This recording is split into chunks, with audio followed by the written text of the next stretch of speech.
Previously, we have discussed how to use two sets of samples to compare two population means. We discussed two-sample z-test and two-sample t-test. Those two samples are not related with each other.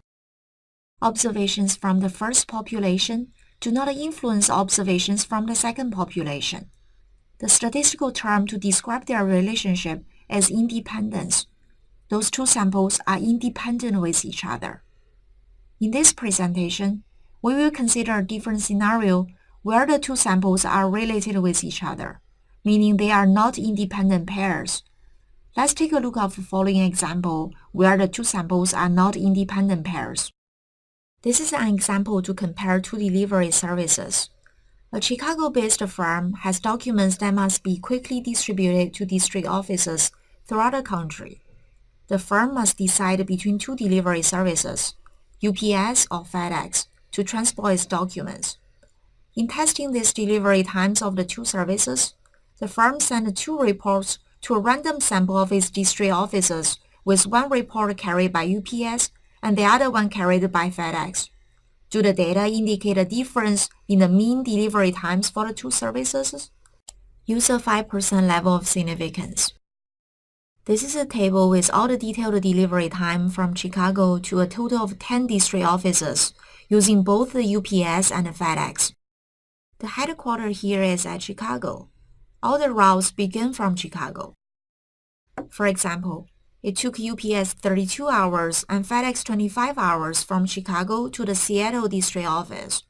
For LA office, it took UPS 30 hours and FedEx 24 hours. The observations 32 and 25 are not completely independent of each other, because for both observations, the origin is always Chicago and the destination is always Seattle.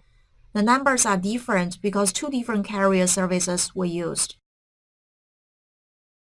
To compare the difference in delivery time between the two services, the appropriate method to deal with the two sets of observations is to consider the two data points as a pair of observations.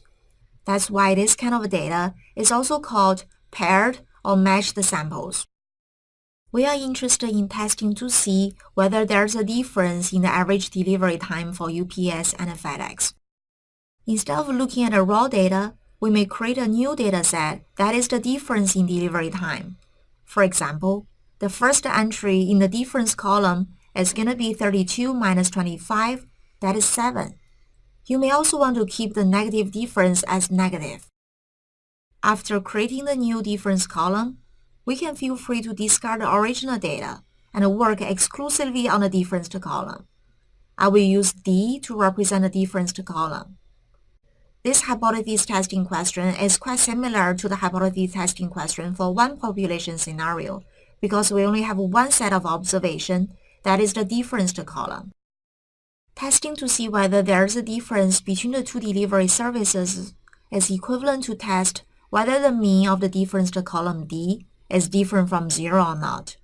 I would use mu with a subscript D to denote the mean of the difference values for the two delivery services for all district offices of this firm, not only limited to those 10 selected district offices. The alternative is related with the research question, that is mu D is different from 0. Therefore, the null is going to be mu D that is equal to 0.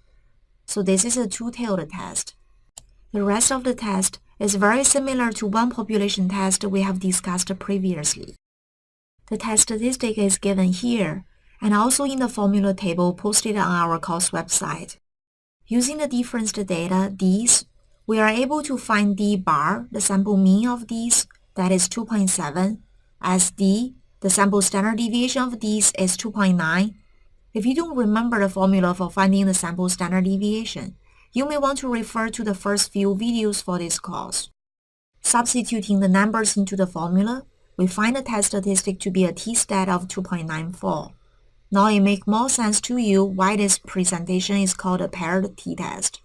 We only have the sample standard deviation of the Ds, not the population standard deviation of the Ds, so we would have to use a t-test. For this t-test, the degrees of freedom is sample size minus 1, that is 9. The p-value is 2 times the upper tailed probability of 2.94, that is found to be anywhere between 1% and 2%, clearly less than alpha of 5%. Therefore, we reject the null and conclude there is a difference in mean delivery time for the two services. This concludes this paired or matched t-test. The key to this type of test is to create a differenced column using the original two samples, and then work only on these new differenced observations instead of the original observations. It is essential to be able to distinguish whether the two samples are independent or paired samples. Independent samples are the two samples we have discussed earlier on.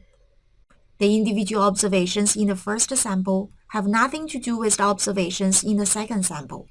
For example, if we were to compare the MPG performance of cars produced by two different manufacturers, we would have samples from the first manufacturer and then also some other cars from the second manufacturer.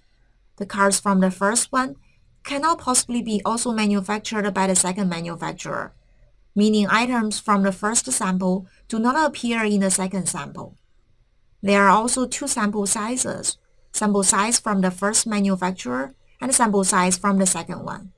We could sample 40 cars from the first manufacturer and 50 cars from the second one. We could also sample 40 cars from both manufacturers. N1 and N2 do not have to be the same.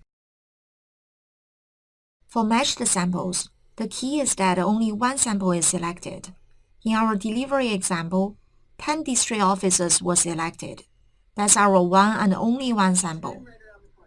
We used items from the same sample for two methods, meaning we used each individual district office twice for the delivery, first by UPS and then by FedEx.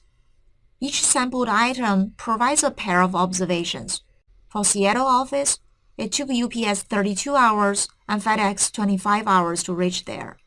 These two numbers should be considered as a pair of observations as they are related with each other, with the same starting point Chicago and the same destination Seattle.